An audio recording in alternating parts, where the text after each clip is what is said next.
N K news 1 निष्पक्ष जन जन की खबरें वाराणसी। मैं डॉक्टर जेपी तिवारी हूँ और कांग्रेस पार्टी का सक्रिय कार्यकर्ता हूँ। एक तरह से कार्यकर्ता ही मैं मानता हूँ, अपने को नेता आज भी नहीं मानता। आगामी नगर निगम का चुनाव होने वाला है। बनारस से मैं भी मेयर पद का उम्मीदवार हूँ। सन 1977 से मैं कांग्रेस का कार्यकर्ता हूँ। तब से लगातार पार्टी में सक्रिय रह करके पार्टी के नीतियों को, पार्टी के कार्यक्रम को, पार्टी को आगे बढ़ाने में काम करता रहा हूँ। 1977 में काशी विद्यापीठ में एडमिशन लेने के बाद राष्ट्रीय छात्र संगठन से जुड़ा। 1980 में मैं राष्ट्रीय छात्र संगठन के बैनर से ही काशी विद्यापीठ में छात्र संघ का पदाधिकारी रहा। 1981 में पुनः मैं समाज शास्त्र परिषद का निर्विरोध अध्यक्ष रहा। तब से लेकर के आज तक कांग्रेस का ही काम कर रहा हूँ। बीच में 2 बार मैं शिवपुर विधानसभा से विधानसभा का चुनाव लड़ने की भी तैयारी किया, लेकिन संयोग ही था कि दोनों ललित मोदी, नीरव मोदी, राहुल चोकसी, उन्होंने नाम लिया और कहा कि ये जो चोर हैं ये मोदी ही क्यों निकल रहे हैं, ये कहा उन्होंने। न कि ऐसा कहा कि सारे मोदी चोर हैं। उसको तोड़ा मरोड़ा गया है।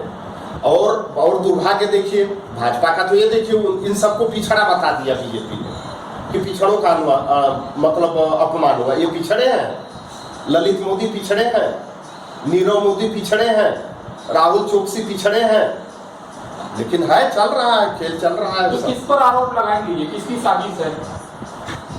सत्ता की साजिश है। और किसकी साजिश है? और कौन साजिश करेगा? दूसरा कौन करने वाला है साजिश? आनन फानन में उनकी सदस्यता छीन ली गई और उनको मकान खाली करने का नोटिस दे दिया गया। हमारे ही पार्टी के बहुत वरिष्ठ नेता हैं गुलाम नबी आजाद जी, उनका मकान क्यों नहीं खाली हो रहा है? मुरली मनोहर जोशी जी कौन से सदन के सदस्य हैं, उनका मकान क्यों नहीं खाली हो रहा है?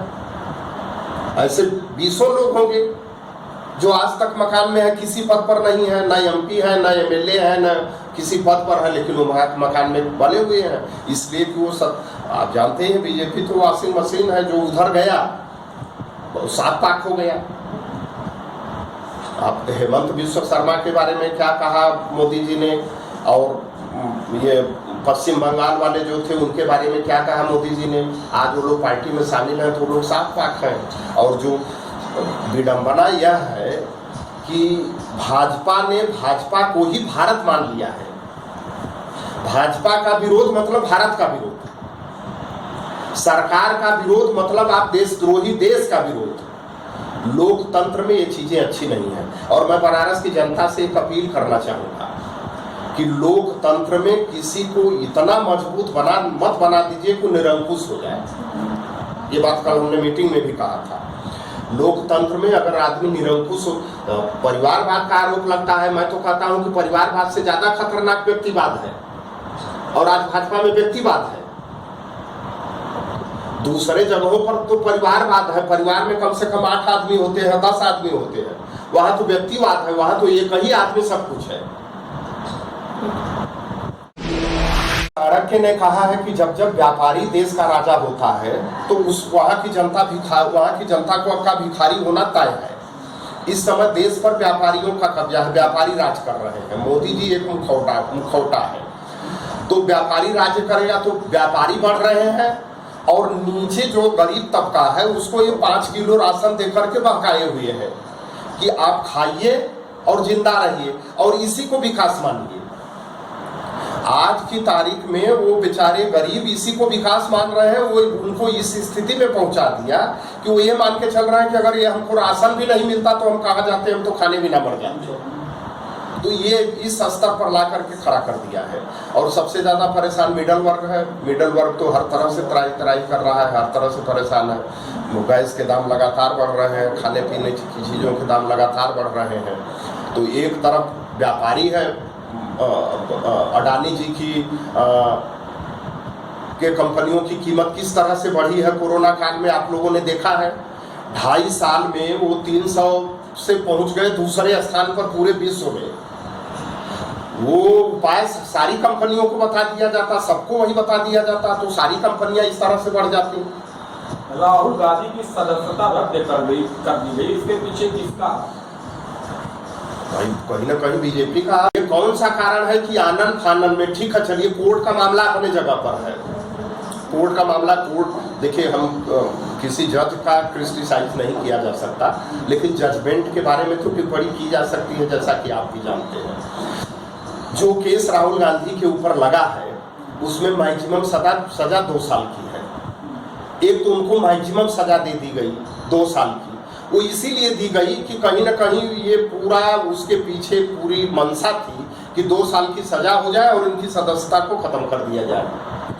तो उसमें 6 महीने की भी सजा हो सकती थी, 1 साल की भी सजा हो सकती थी। भाजपा के नेता मंच से खड़ा होकर के कहते हैं देश के गद्दारों को गोली मारो, बोलते हैं, इस पर उनके खिलाफ कोई कार्रवाई नहीं होती। ये कौन सा भाषण है? और आज की तारीख में दुर्भाग्य देख लीजिए, सबसे पहले वही आते हैं मीडिया पर जिनका स्तर बातचीत करने का यह है कि देश के गद्दारों को गोली मारो, वो सबसे पहले मीडिया के सामने आकर के वक्तव्य देते हैं कि राहुल गांधी ने हेट स्पीच दिया। तो कोर्ट का मामला तो अपने जगह है, लेकिन इनके एक सांसद 1.5 साल से उनका मामला पेंडिंग था, विधायक का मामला पेंडिंग था, तब तो कोई कार्रवाई नहीं हुई। राहुल गांधी ने आरोप लगाया कि मोदी सरनेम के जितने सब चोर है। सबका नाम नहीं। बनारस में नगर निगम का चुनाव होने वाला है, उस चुनाव को लेकर के हमारी कांग्रेस पार्टी भी तैयारी कर रही है। उसकी एक तैयारी बैठक भी हो चुकी है और पर्यवेक्षक वगैरह नियुक्त हो रहे हैं। हम लोग अपने तरफ से तैयारी कर रहे हैं। मैं स्वयं डॉक्टर JP तिवारी मेयर पद का दावेदार हूँ कांग्रेस पार्टी से, और मैं ये बताना चाहूँगा कि मैं 45 साल से कांग्रेस की राजनीति में सक्रिय रूप से भाग ले रहा हूँ। 1977 में मैं काशी विद्यापीठ में प्रवेश लिया था BA में, तब से मैं राष्ट्रीय छात्र संगठन की राजनीति से जुड़ा और आज तक कांग्रेस का काम पूरी सक्रियता के साथ कर रहा हूँ। बीच में 1-2 बार शिवपुर विधानसभा से हमने तैयारी किया और टिकट भी मांगा, लेकिन संयोग ऐसा बना कि दोनों बार गठबंधन में सीट चली गई, इसलिए हमें लड़ने का अवसर नहीं मिल पाया। लेकिन इस बार मेयर का सामान्य पद होने के बाद से मैं लगातार प्रयासरत हूँ कि हमें पार्टी अपना कैंडिडेट बनाए और मैं चुनाव लड़ूं और पार्टी के मंशा के अनुरूप काम कर सकूं और चुनाव में सफलता हासिल कर सकूं और जनता की सेवा कर सकूं। लीडर क्रांति न्यूज।